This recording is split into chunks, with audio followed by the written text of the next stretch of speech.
Las declaraciones infames sobre precisamente el intento a la reforma electoral y posterior plan B siguen surgiendo. No solamente están el infame llamado a un golpe de Estado por parte de Porfirio Muñoz Ledo, con lo que comenzábamos este espacio. Imagínese usted, llama a Porfirio Muñoz Ledo a detener y a procesar al presidente López Obrador por la reforma electoral. Quiere que el pueblo de México se rebele, ¿no? Que, vamos, es un evidente y claro llamado a la sedición. Ya hemos platicado sobre ese delito consagrado, por supuesto, en el Código Penal Federal, pero es un llamado, le digo, al golpe de Estado Porfirio Muñoz Ledo. No es la única declaración infame alrededor de la reforma electoral y posterior plan B. También están las declaraciones de ese señor que también ha quedado muy exhibido por todos, que es el consejero presidente del INE, un racista que desafortunadamente sigue detentando pues el poder en nuestro principal órgano electoral, el INE, el Instituto Nacional Electoral, un racista de la ultraderecha que constantemente participa en foros precisamente conservadores, del conservadurismo, expresando sus opiniones, expresando sus tendencias políticas, siendo que él tendría que ser el máximo árbitro electoral de México. Por supuesto que como seres humanos no podemos negarle a alguien que tenga algún tipo de ideología, de planteamiento, de tendencia, pero estamos convencidos que al llegar a ese Instituto Nacional Electoral se tienen que quitar la gorra de ultraderechistas y deben actuar por el bien y la imparcialidad de todos.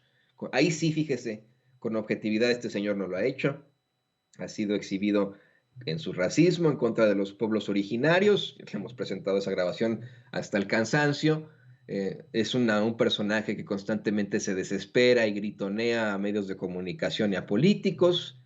Eh, y ahora salió a advertir que la reforma electoral pone en riesgo las elecciones del próximo año y pone en riesgo las elecciones del 2024. Esto es verdaderamente lamentable, es una declaración muy al estilo Porfirio Muñoz Ledo. Vamos a escuchar lo que dice Lorenzo Córdoba, porque ayer en su mensaje dominical quiso justificarse, ¿no? Quiso justificarse al decir que las elecciones del próximo año volverán a ser una muestra de lo que México ha logrado en materia electoral. ¿Por qué? Porque pues, ya saben ellos que van a perder el PRI, el Estado de México y Coahuila, ya lo saben.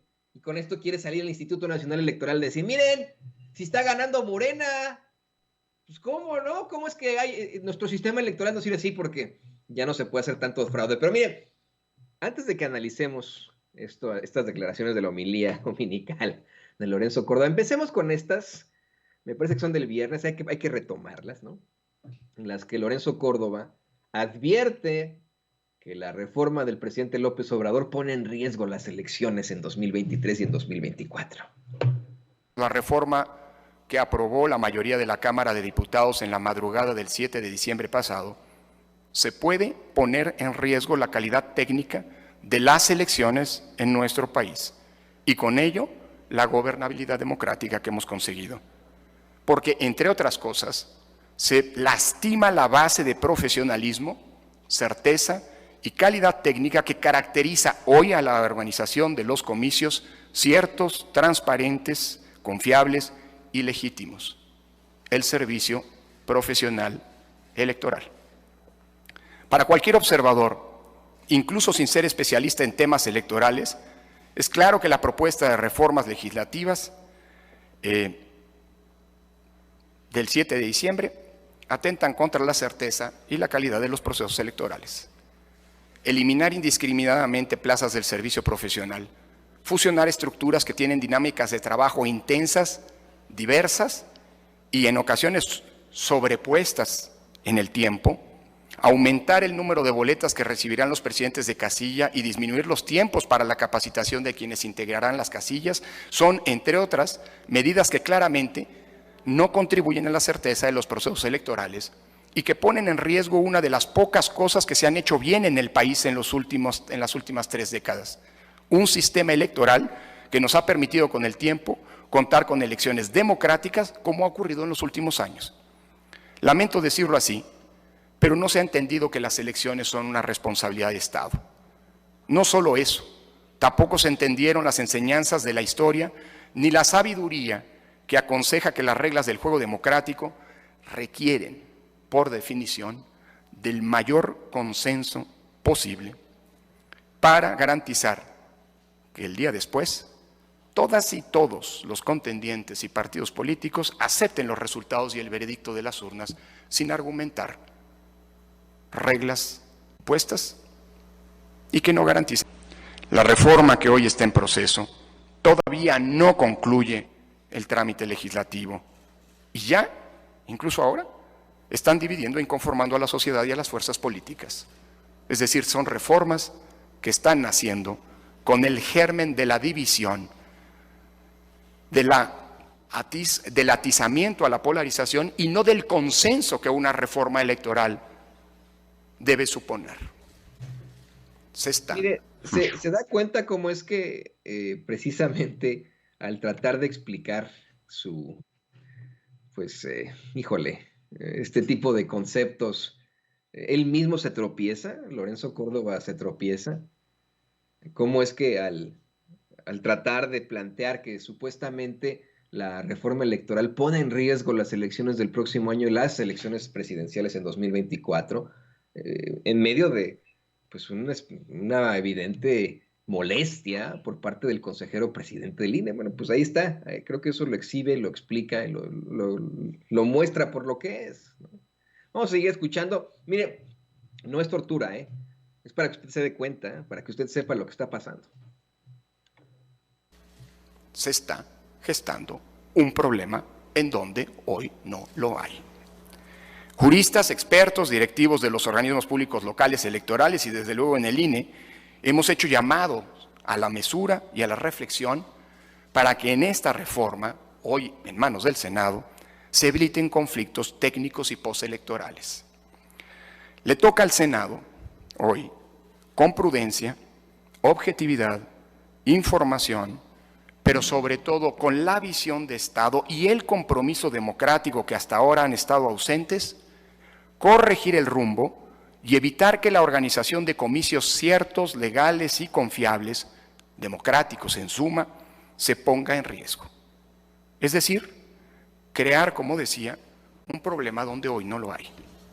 Por lo anterior, reitero una vez más, con todo respeto y convicción, la disposición que desde hace meses ha reiterado el INE para aportar a las y los legisladores toda la información técnica, todos los diagnósticos que sean necesarios, todos los elementos financieros, pero sobre todo el análisis de eventuales implicaciones para la operación y funcionamiento de las elecciones que sea necesaria para que en el Senado se puedan enriquecer los contenidos de la minuta que les envió la Cámara de Diputados.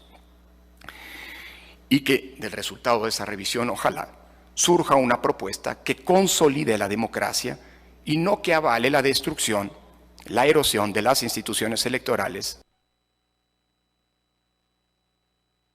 Y esto, me le digo, fue durante el fin de semana, pero todos los domingos, como si se tratara de un párroco, ahora que estamos tan religiosos, estamos hablando de situaciones más metafísicas, bueno, ahora todos los domingos Lorenzo Córdoba lanza su homilía, vale la redundancia, dominical, en la que hace una especie de planteamiento sobre lo que él opina, claro, leyendo un prompter con este lenguaje muy supuestamente institucional, dominguero, precisamente con una serie de palabras domingueras, y en ese mensaje dominical asegura que las elecciones locales en 2023 en el Estado de México, Coahuila, volverán a ser una muestra de lo que México ha logrado en materia electoral. Esto le digo como tratar de justificarse frente a la reforma electoral, diciendo, miren, ¿cómo es posible que nos exijan una reforma electoral si el presidente ganó con nuestro actual sistema electoral? ¿Cómo es posible que quieren eso si Morena ha estado ganando? Sí. Mire, ese argumento que da Lorenzo Córdoba también es, en mi opinión, verdaderamente inmaduro, de un niño de 6, 7 años. Así muchos lo ocupan en estas desafortunadas marchas de cretinazos y fascistas que están en contra de la reforma electoral. Ese es un argumento verdaderamente ridículo. Si López Obrador ganó en 2018, se debió obvia y exclusivamente a la situación a la que se enfrentaron los conservadores. Se les fue el pueblo encima. Ese es su gran problema. Por eso no pueden hacer golpes de Estado, golpes blandos. Por eso no pueden enfrentar al público con López Obrador, porque tiene un gran respaldo de la gente, él y su partido. Por supuesto que es más que evidente que el Estado de México y Coahuila dejarán de ser priistas en 2023. Ahí están las encuestas. Pero esto que está planteando Lorenzo Córdoba es única y exclusivamente una excusa para decir, no, por favor no nos pongan reforma electoral, nosotros estamos haciendo bien nuestro trabajo. No. ¿Sabe quién está haciendo bien su trabajo? ¿Sabe quién está cumpliendo? ¿Sabe quién es el que está, pues, más que comprometido con el futuro de México? Usted. Usted que nos ve y que nos escucha. Él y la que está comprometido con el futuro de México.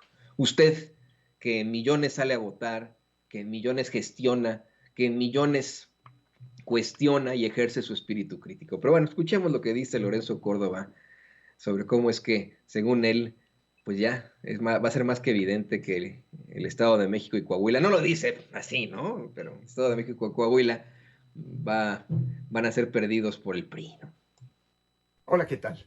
El Instituto Nacional Electoral acaba de firmar 2 convenios de colaboración con los organismos públicos locales electorales del Estado de México y de Coahuila en preparación de los comicios que habrán de celebrarse en esas 2 entidades para renovar sus gubernaturas el próximo año. Estos convenios permitirán que las autoridades electorales federales y locales llevemos a cabo todas las actividades de organización, capacitación ciudadana, logística electoral, diseño e impresión, así como distribución de los materiales electorales, para hacer posible que el domingo 4 de junio de 2023 se instalen todas las casillas previstas y la ciudadanía pueda así acudir a emitir su voto en elecciones libres y auténticas como ha ocurrido hasta ahora. Son múltiples las actividades de preparación de los comicios y requieren que todos sus procedimientos se lleven a cabo con una alta calidad técnica, profesionalismo, legalidad, transparencia y certeza. O dicho de otra manera, se necesita construir una cadena de confianza que dé garantías plenas a los actores políticos y a la ciudadanía de que su voto cuenta y es contado correctamente. Los procesos electorales de estas 2 entidades comenzarán formalmente en enero. Sin embargo, desde hoy ya se despliegan muchas actuaciones para que 6 meses después puedan acudir a las urnas alrededor de 15 millones de electores en ambas entidades. Las elecciones locales de 2023 volverán a ser una muestra de lo que México ha logrado en materia electoral. Procesos confiables en los que la ciudadanía puede tener plena confianza en los resultados. El sistema electoral que hoy tenemos nos ha permitido celebrar ya 330 procesos electorales de 2014 a la fecha, en los que se han renovado los poderes públicos en paz, generándose un inédito índice de alternancias del que se han beneficiado todos los partidos sin excepción, en el que ya hoy es el mayor periodo de estabilidad política y gobernabilidad democrática de toda nuestra historia. Todo ello ha sido posible gracias a la colaboración entre el INE y los OPLE, a un padrón electoral confiable, a la autonomía e independencias constitucionales de las autoridades electorales, a su presencia permanente a lo largo y ancho del país y a un servicio profesional electoral de excelencia. Todos ellos son los grandes pilares de nuestra democracia que hay que aquilatar, defender y robustecer. No vale la pena poner en riesgo esta construcción colectiva con reformas apresuradas, aprobadas sin una mínima lectura y análisis, procesadas de madrugada y de espaldas a la sociedad y basadas en datos falsos, visiones prejuiciadas sobre el funcionamiento de nuestro sistema electoral y filias y fobias, o peor aún, rencores personales. Son tiempos en los que nos corresponde a todas y todos defender nuestra democracia. Por clamor popular, usted nos lo está pidiendo en nuestros chats. Ya quiten esta vasca, nos ponen una serie de emojis en los que vomitan y etcétera. Sí, en efecto, es vomitivo lo que vemos y lo que escuchamos. Esa sí es la realidad. Pero yo quiero que quede exhibido, que usted se dé cuenta. Mire, no en estas elecciones de 2024, pero es muy probable, ¿eh? No puedo yo darlo por cierto, pero es muy probable que en las elecciones 2028 tengamos a un Lorenzo Córdoba como representante de la derecha en México, que ya se convierte en verdadero político. No va a poder ser tan quemado, no va a poder ser el representante de los conservadores este 2024, pero espérese, vaya viendo cómo se genera su carrera política y es muy probable que en 2028 lo veamos ahí intentando ser, si no es presidente de México, si algún cargo así fortachón, ¿no? Pero esa es la realidad. Esto es muy, muy claro, la oposición absoluta a la reforma electoral y al plan B. Yo fui criticado por 40 personas, bueno, 40 likes de estas personas que constantemente nos están atacando en el Twitter, que imaginamos son entre 3 a 5 personas que manejan mini granjas de bots en las que les dan supuestamente 40 likes con las que me dijeron es que estás atacando a Morena por cuestionarlos. Pues sí, no estoy atacando a Morena, estoy cuestionando que hayan mandado ese dictamen al Senado, un dictamen que tenía una previsión para que los partidos mantuvieran su registro a pesar de que no tuvieran el 3% de las preferencias, imagínese usted, algo que fue exhibido por un reportero de La Razón, que le recriminó al presidente López Obrador y el presidente tuvo que dar la cara, imagínese usted, ante este tipo de situaciones. Señalan por ahí que esto fue una situación que coló el Partido Verde Ecologista, eso yo no lo sé, pero de que lo votaron sin revisarlo, pues así fue la realidad de Morena y sus aliados, ¿no? Este tipo de comentarios de Lorenzo Córdoba son ocasionados por ese tipo de situaciones. Aguas, aguas. Es una crítica con respeto, y una crítica constructiva. ¿Cómo se les pudo haber pasado eso? ¿Que no leyeron? Yo sé que tienen que, desarrollar la votación inmediatamente después de que los ultraconservadores votaran en contra de la reforma electoral, pero se supone que el plan B lo vienen preparando con muchas semanas de anticipación y que ya la habían leído todos, ¿no? ¿Que no leyeron que habían puesto esa previsión para que los partidos no pierdan su registro? No, pues, está muy cabrón, pero esa es. Y dice María Carvajal, pero eso lo firmó Noroña, exactamente. Eso se le tiene que cuestionar a Gerardo Fernández Noroña. ¿Cómo es posible? ¿Cómo es posible que Noroña esté a favor, o no haya leído, ¿no? Pero que Noroña esté a favor de eso, ¿no? De que los partidos no pierdan su registro si no tienen el 3% del respaldo, cuando de eso pedimos nuestra limosna, cuando lo que queremos es que el PRI, PAN y PRD en algún momento se vayan a la chingada por ser las rémoras políticas en estos momentos, ¿no?